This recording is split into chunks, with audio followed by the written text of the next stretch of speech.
मैं doctor Ranju Kumari, assistant professor Ram Lakhan Singh Yadav college, मानव शास्त्र विभाग, रांची विश्वविद्यालय रांची की तरफ से बोल रही हूँ। आज मैं सेमेस्टर 3 के सीसी पेपर 7 के यूनिट 5 पर चर्चा कर रही हूँ, जिसमें हमें पढ़ना है भारतीय मानव शास्त्रीय विचारक एवं उनकी विचारधारा, जिसमें आज शरद चंद्र रॉय के बारे में मैं आपको बता रही हूँ। शरद चंद्र रॉय कौन थे? शरद चंद्र रॉय का मानव शास्त्र के क्षेत्र में क्या योगदान रहा?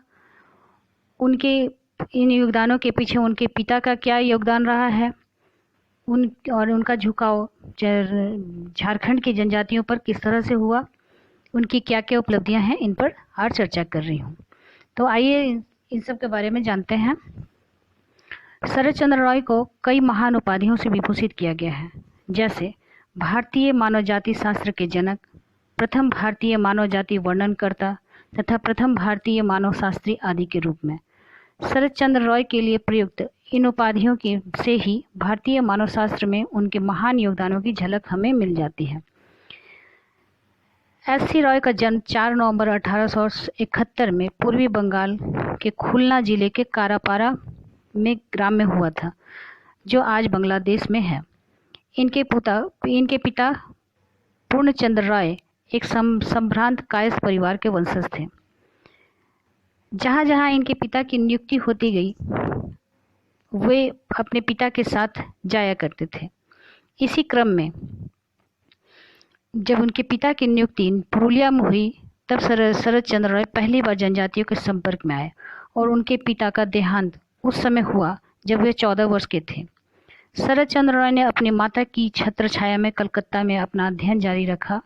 उन्होंने 1892 में तथा 1894 में उसी कॉलेज से स्नातकोत्तर की पढ़ाई समाप्त की।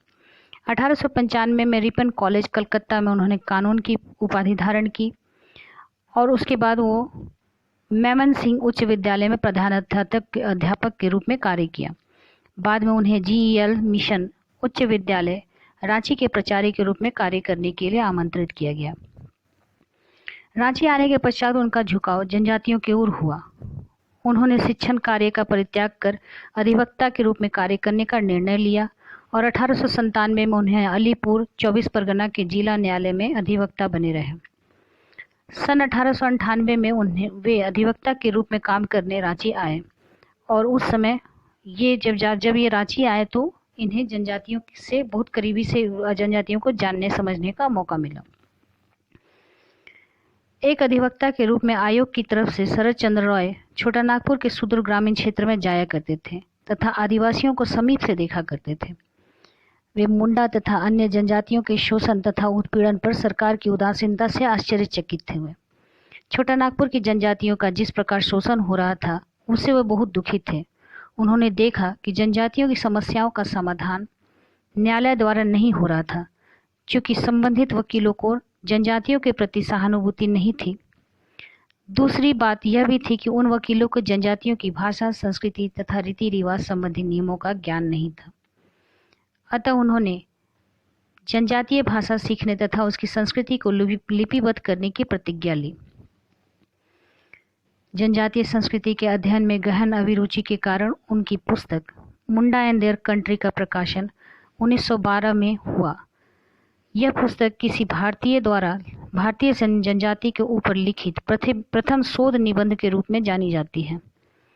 मुंडा जनजाति के ऊपर लिखित उनकी पुस्तक तत्कालीन lieutenant governor Sir Edward Gait को बहुत प्रिय लगी। उन्होंने अपने इस शोध कार्य को जारी रखने के लिए उनको वित्तीय सहायता प्रदान की। उनकी दूसरी पुस्तक उरांव ऑफ छोटा नागपुर रांची से सन 1915 में प्रकाशित हुई। इस प्रकार वे मानव जाति वर्णन शास्त्र की ओर आकर्षित हुए तथा इस संबंध में उनके कई शोध निबंध प्रकाशित हुए। उनकी तीसरी पुस्तक द बिरहोर का प्रकाशन 1950 में हुआ और उनकी चौथी पुस्तक उरांव रिलीजन एंड का प्रकाशन 1928 में हुआ। उनकी पांचवी पुस्तक का शीर्षक हिल भुइयां ऑफ ओडिशा है, सन 1935 में प्रकाशित की गई।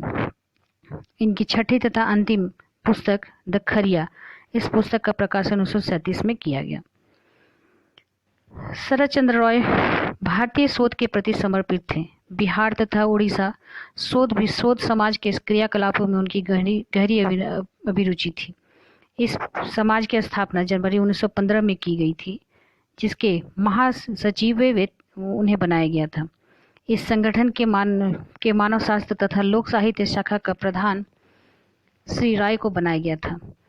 छोटा नागपुर की जनजातियों की समस्याओं में गहन अभिरुचि तथा उनके समाधान के प्रति समर्पित होने के कारण श्री राय का चयन बिहार विधान परिषद से किया गया। सन 1921 से 1937 के बीच उन्हें कई बार बिहार विधान परिषद का सदस्य बनाया गया। साइमन कमीशन के साथ वार्ता के लिए गठित राजकीय समिति 1928 के सदस्य के रूप में भी उनका चयन किया गया। भारतीय मानवशास्त्रीय अध्ययन के प्रति अभिरुचि होने के कारण उन्होंने अधिवक्ता के पेशे को 1933 में छोड़ दिया। उसके बाद वो अपनी मृत्यु तक वे मानवशास्त्रीय अध्ययन के रूप में कार्य करते रहे। जब इनके महत्वपूर्ण योगदानों में कहा जा सकता है कि इन्होंने पहला जो महत्वपूर्ण योगदान था, जनजातीय संस्कृति के ऊपर इनका कुछ खास ही योगदान रहा है।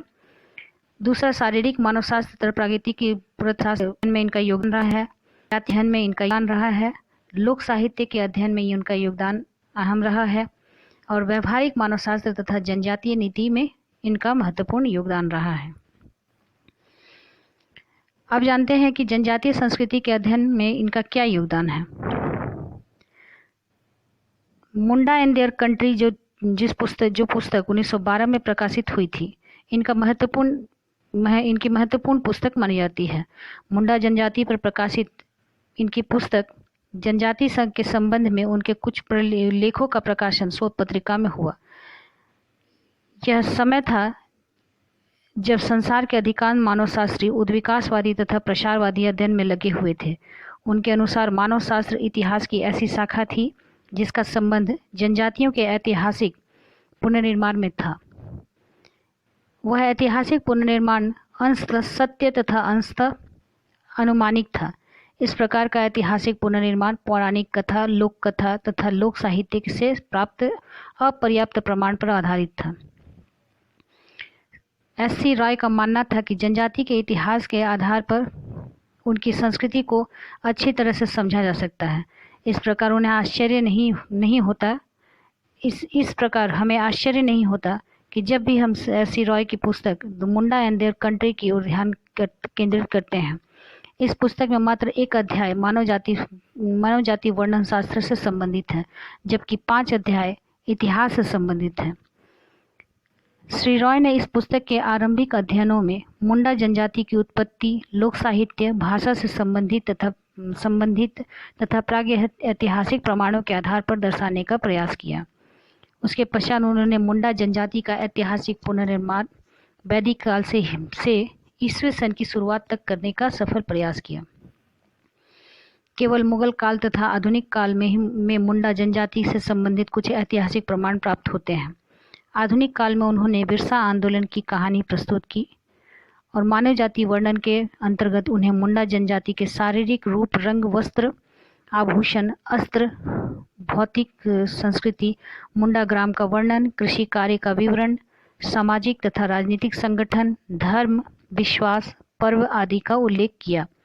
उन्होंने मुंडारी भाषा के संबंध में भी जानकारी प्रस्तुत की, लेकिन पुस्तक में श्री रॉय ने मुंडा जनजाति के रिवाज एवं व्यवहार से प्रचलित क्षेत्रीय भिन्नता को नहीं दर्शाया है। उनकी दूसरी पुस्तक जो है उरांव ऑफ छोटा नागपुर, जो 1915 में प्रकाशित हुई। इस पुस्तक में उन्होंने 6 अध्याय में इस पुस्तक में उन्होंने अपनी पहली पुस्तक के विपरीत 6 अध्यायों में मात्र 1 अध्याय उरांव के इतिहास पर प्रस्तुत किया, जबकि अन्य 5 अध्यायों में उरांव जनजाति का मानव जाति वर्णन प्रस्तुत किया। उरांव पर संकलित शोध सामग्री उनकी इतनी विशाल थी कि धर्म तथा रीति रिवाज को श्री राय ने अपनी चौथी पुस्तक उरांव रिलीजन एंड कस्टम 1928 में प्रकाशित हुई, जो उस पुस्तक में उन्होंने उनके रीति रिवाजों को दर्शाया है। उरांव जनजाति पर अपनी पुस्तक 1915 में जो 1915 में प्रकाशित हुई थी, उरांव ऑफ छोटानागपुर में रॉय ने उरांव जनजाति के बीच प्रचलित ढोंगकोड़िया का उल्लेख किया। अब आते हैं उनके चौथी पुस्तक जो 1928 में प्रकाशित हुई, उरांव रिलीजन एंड कस्टम। इस पुस्तक में श्री रॉय ने उरांव जनजाति के धार्मिक तथा जादुई क्रियाकलापों का वर्णन किया। यह भारत में पहली पुस्तक थी जिसने किसी जनजाति के केवल एक आयाम की विस्तृत चर्चा की। उनकी चौथी पुस्तक जो है द बिरहोर, उस पुस्तक में उन्होंने बिरहोर जनजाति के बारे में अपना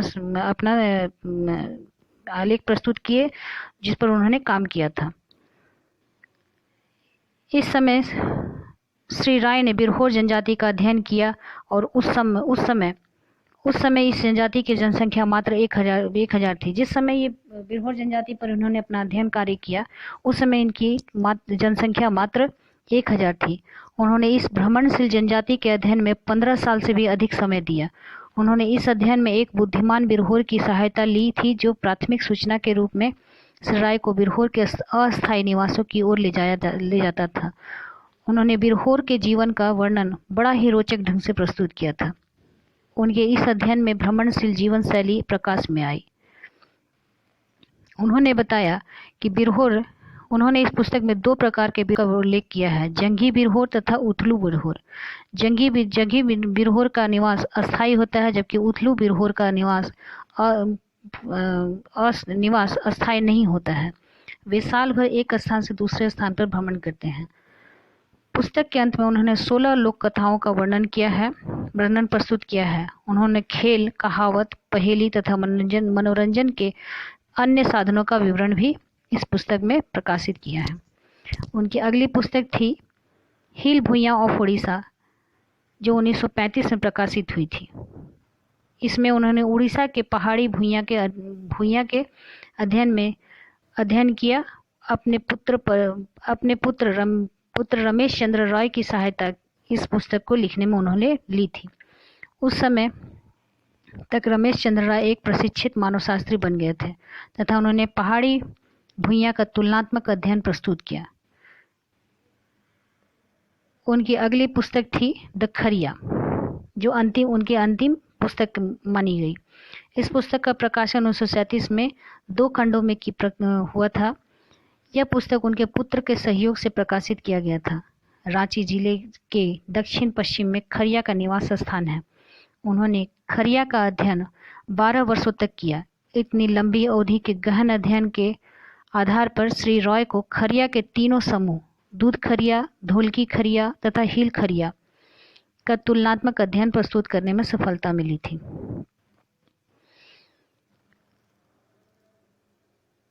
इस तरह देखते हैं कि जनजातीय संस्कृति के ऊपर उनका महत्वपूर्ण योगदान रहा है जो आज भी हमारे लिए एक धरोहर के रूप में कार्य कर रही है।